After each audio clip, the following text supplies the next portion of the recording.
Oi pessoal, tudo bem? Ralph Peter com vocês novamente, programa Livros em Revista, que vai ao ar toda quarta-feira às 19 horas pela nossa BCC Television. Sempre temos o firme propósito de levar até vocês um bom entretenimento com um elevado teor de cultura.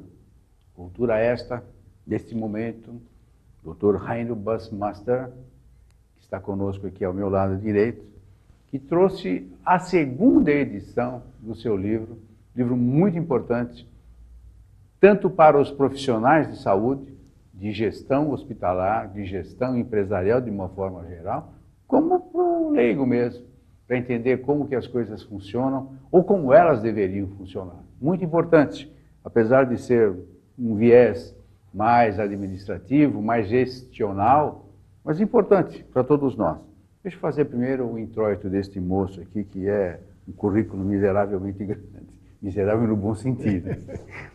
Heino Bussmaster, é assim que se fala? Burmester. Burmester. Burmester. Heino Bussmaster, médico administrador de empresas que há muito dedica-se à gestão de serviços hospitalares e tá por aí.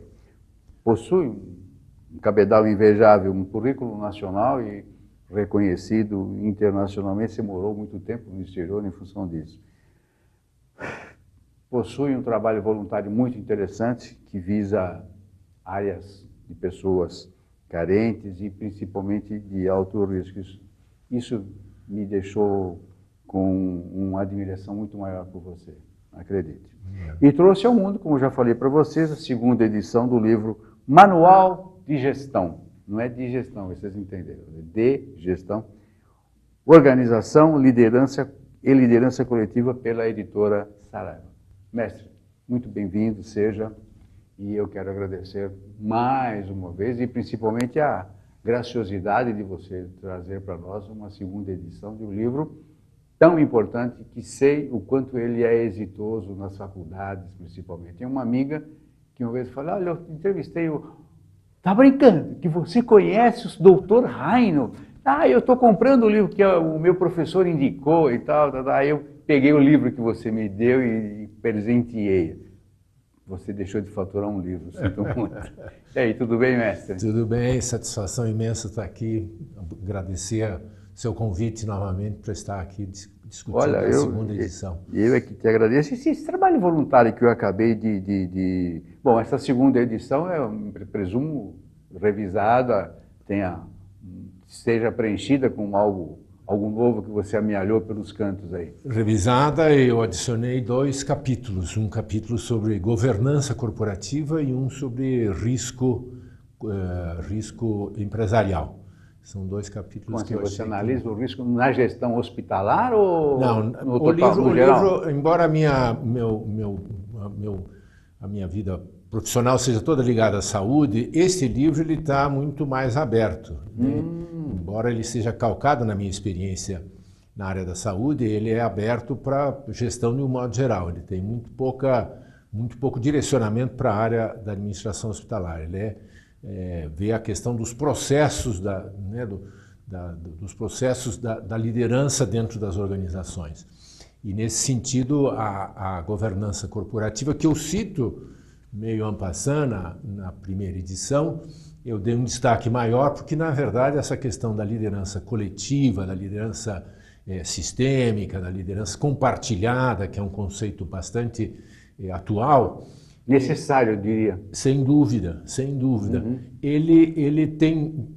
Na verdade, eu não estou trazendo nada de novo, digamos assim. O que está se fazendo é uma sistematização do conhecimento de gestão que está evoluindo na direção em que eu procuro fazer o livro caminhar, tá certo?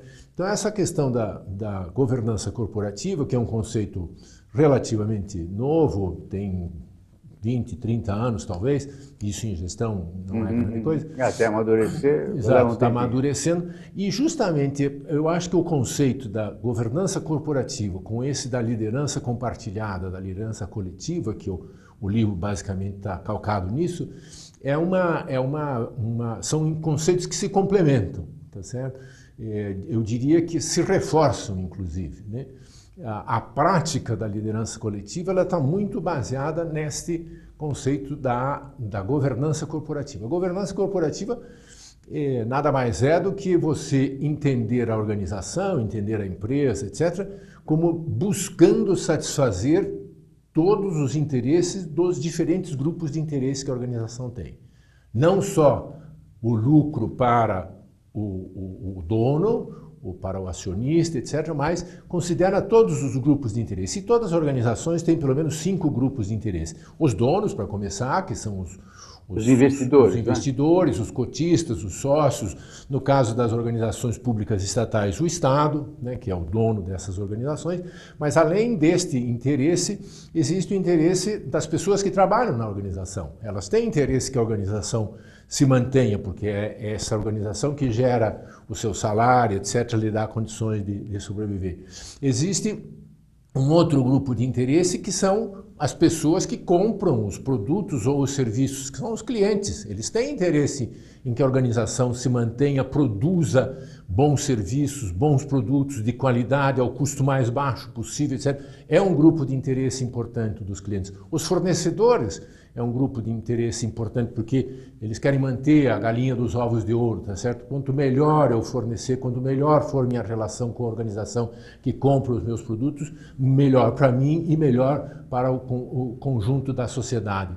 E a sociedade como um todo tem interesse, ela tem interesse em que a organização produza bons serviços ou bons produtos ao custo mais baixo, que distribua a riqueza, que pague os melhores salários, que cobre os níveis mais baixos possíveis para o seu produto, o seu serviço, ou seja, a sociedade tem que a organização não malgaste os recursos de que utiliza, né, uma noção ecológica, que ela não malgaste a água, a energia, que não polua o ambiente. Sustentabilidade. Sustentabilidade, basicamente, né? Então, a governança corporativa ela está calcada nisso, né? Todos os grupos de interesse têm que ser satisfeitos para que a organização seja sustentável, para que a sociedade se beneficie da existência desta organização, desta empresa. E para isso, dois conceitos importantes dentro da governança corporativa é o equilíbrio de poderes, ou seja, o poder não está exclusivamente num executivo, por exemplo, mas ele terá conselhos administrativos, deliberativos, conselhos fiscais, etc., que contrabalançam essa questão do poder dentro da organização. E o outro conceito importante é da transparência, ou seja, que haja uma transparência em todas as ações, na produção dos produtos, etc., haja uma transparência para todos esses grupos de interesse, ou seja, as pessoas que trabalham, os fornecedores, a sociedade, os clientes, os sócios, todos tenham acesso ao mesmo tipo de informação. Então, este conceito ele se casa muito com o conceito da liderança coletiva, que são as redes de interesse dentro das organizações.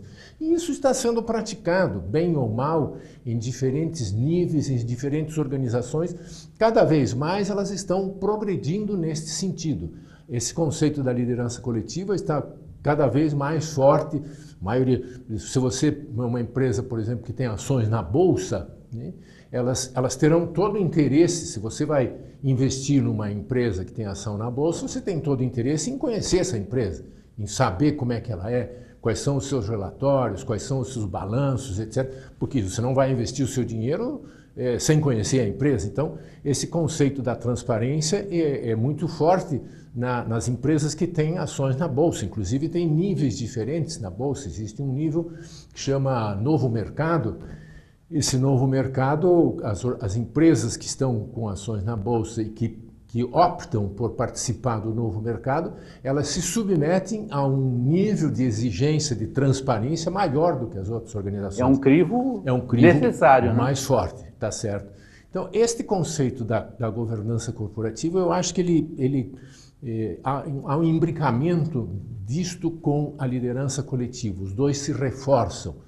E isso, como eu digo, isso mais ou menos está sendo praticado, embora as pessoas não necessariamente digam com esses nomes, né? Você sabe que isso que eu queria... Porque tudo que você falou até agora me parece até meio óbvio. Sim. É claro, sim, é lógico. Sim. Tudo flui, né? Sim. Então a empresa que pratica isso, que consegue praticar, não só ela se engrandece, mas como permanece. Exatamente, se sustenta, né? Exato, que é o grande elan. E por que você acha que até bem pouco tempo nós tínhamos ainda, ou ainda temos, né, muita dificuldade de entender esse, nós que eu digo os empresários, as empresas, porque fico a imaginar o seguinte, todos esses conceitos que você traz no teu livro, que você com muito brilhantismo acaba de expor, que tipo de empresa pode ou deve praticar isso? Uma pequena empresa não, a familiar nem se pensa, mas uma empresa média já começa a se projetar com esses conceitos? Ou é necessário esse conceito? Eu acho que todas elas podem, as pequenas, médias, grandes, as familiares inclusive também. Você só ajeita o tamanho. O tamanho, o porte, tá certo? Então, digamos, se é uma microempresa que tem ali o dono e mais 2, 3 pessoas, ele vai estar executando essas tarefas no seu dia a dia, na interação com as pessoas que trabalham. É quase ali. impossível você não ter o contato tete a tete Isso, com exatamente. os colaboradores, então, né? Exato. Agora, uma empresa grande, com 100 mil funcionários, por exemplo, ela terá toda uma estrutura de governança com esses conselhos que eu mencionei, e esses conselhos se subdividirão em comitês específicos para tratar de remuneração, para tratar de desenvolvimento enfim, diferentes comitês, né? E as grandes empresas hoje, todas elas têm, aqui no Brasil e fora do Brasil, elas têm essa estrutura e funcionam dessa forma. É óbvio que se é uma empresa pequena, ela não vai ter essa estrutura, mas o dono que está ali interagindo com as pessoas no dia a dia, ele estará executando algumas ações compatíveis com esse conceito. O que vale, justamente, o que vale é o conceito. Exatamente. Independentemente do tamanho. Exatamente. Quer dizer, no teu ponto de vista, ou nas tuas pesquisas, nas tuas andanças por aí, você acha que isso já está permeando pelas empresas? Acho né? que sim, acho que sim. Inclusive na empresa familiar que você mencionou, né? Este conceito da governança corporativa ajuda muito a empresa familiar num dos momentos cruciais dela, que é a sucessão, tá certo? Toda empresa familiar tem problemas homéricos na sucessão. Particularmente se for a terceira geração. Né? Terceira geração aí... é muito difícil. Se ela não se organiza com esses conselhos e principalmente tendo dentro do conselho o que são chamados de conselheiros independentes, ou seja, são pessoas que vieram pelo seu notório saber, etc., foram identificadas, que não tem nenhuma ligação com a família, com a empresa. É insuspeito, em resumo. Insuspeito. E imparcial, né? Seria o termo correto. Essa pessoa colabora muito, principalmente neste momento da sucessão, que a organização já não está mais baseada no velho patriarca, etc. Ela já está com o poder diluído, de certa forma, entre esses diferentes interesses da organização.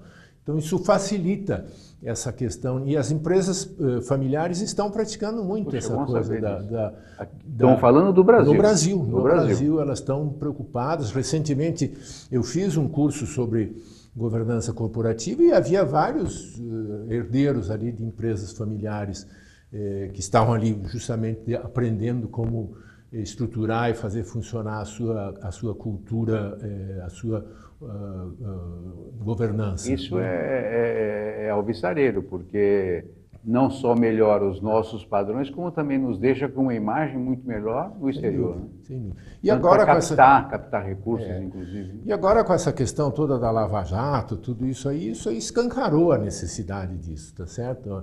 A importância da transparência, a importância dos poderes serem equilibrados, de não ficar na mão de um corrupto qualquer que de repente leve a empresa para fazer o que ele quer, etc.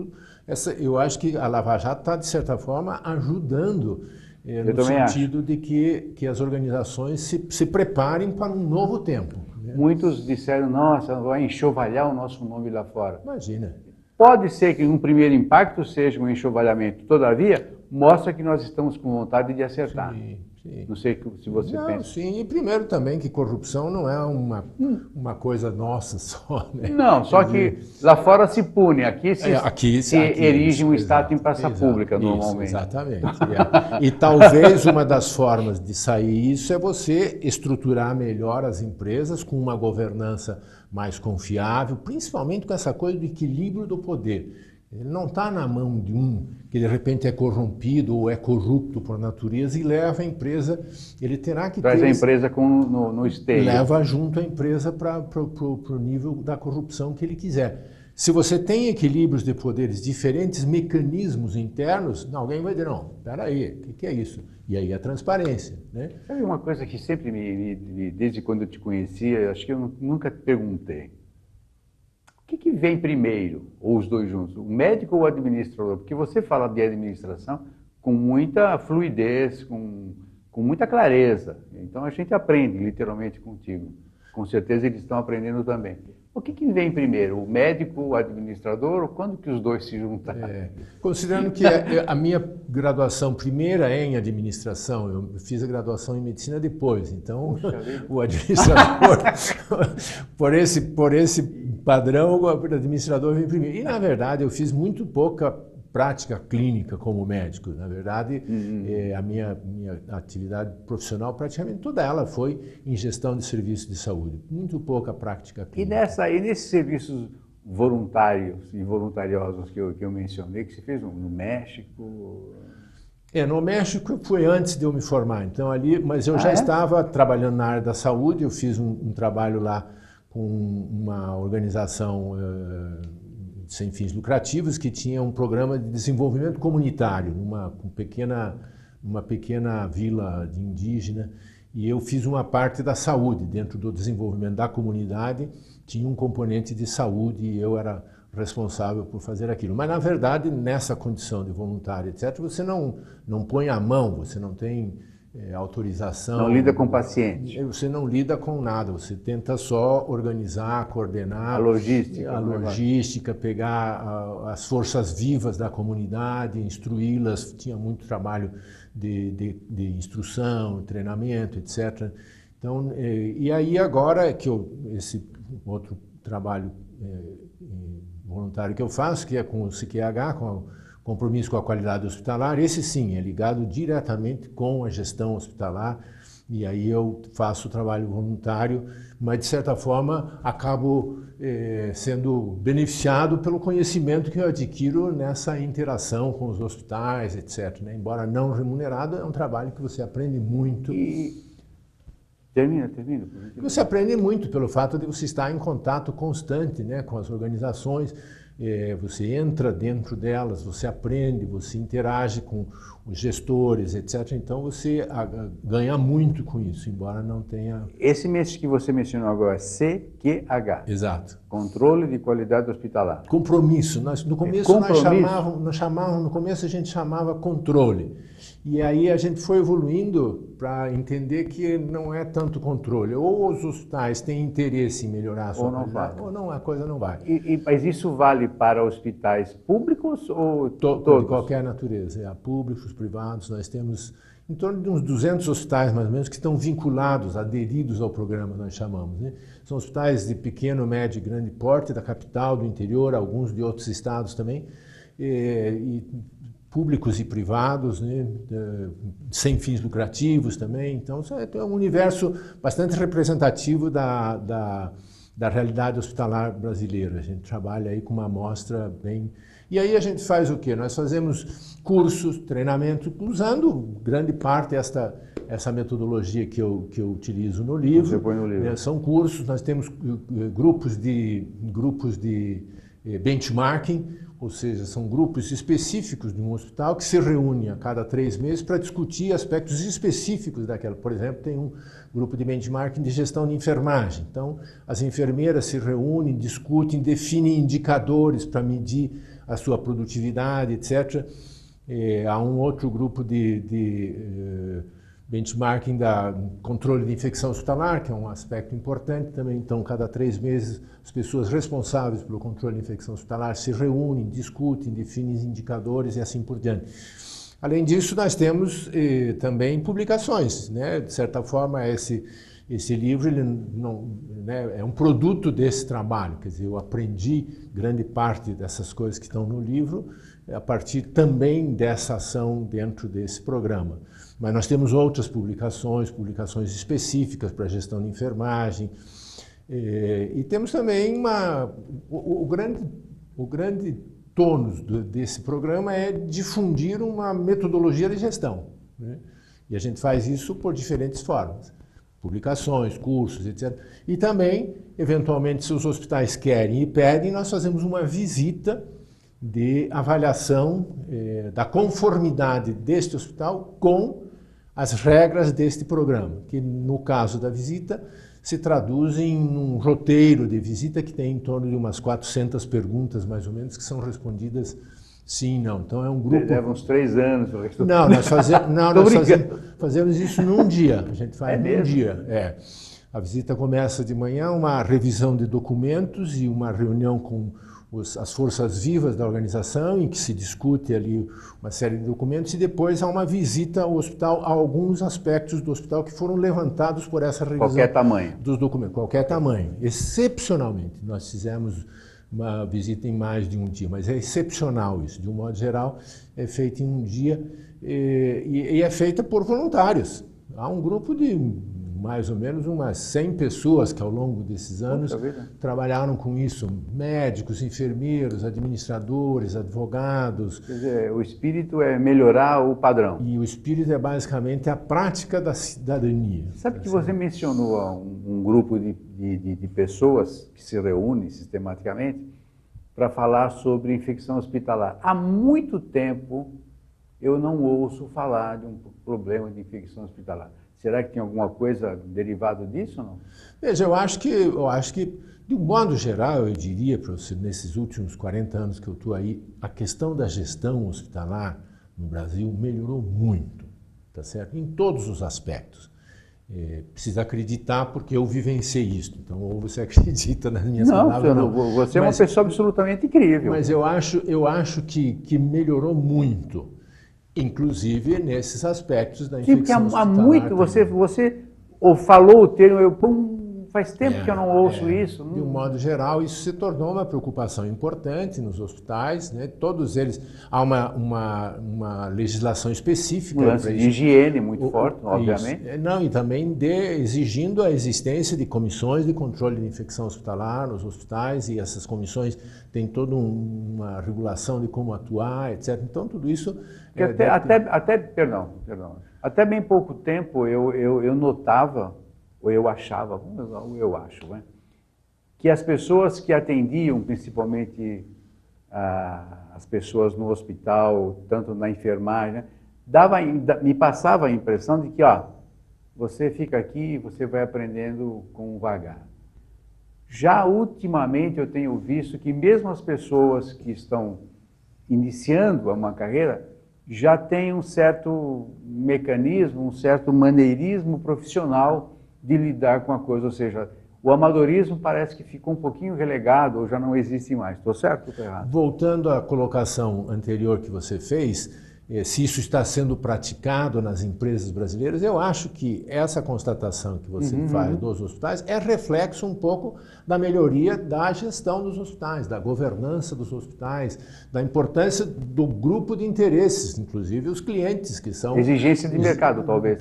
Que são também importantes, né? Os clientes são um grupo de interesse importante. Só o fato de você hoje, quando você sai de um hospital, tem lá, eles pedem para você responder se você gostou, que não gostou e tal, eu acho que isso já reflete uma boa vontade, uma boa intenção de melhorar ou tirar o que está errado, pelo menos, né? Sem ser cabotino, nós iniciamos isso há 26, 27 anos atrás, com esse programa eu acho que CQH. Você tem que elevar isso mesmo. Nós criamos isso aí, desde o começo, os hospitais tinham que ter ninguém tinha isso aqui no Brasil, né? Os hospitais tinham que ter esta avaliação feita. E nós tínhamos um impresso que era pago, correio pago. Então, o hospital tinha a obrigação de entregar isto para o cliente quando ele internava e instruí-lo de como preencher, e ele daí dobrava e colocava em qualquer caixa de correio, e isso ia para nós, para a gente fazer uma avaliação.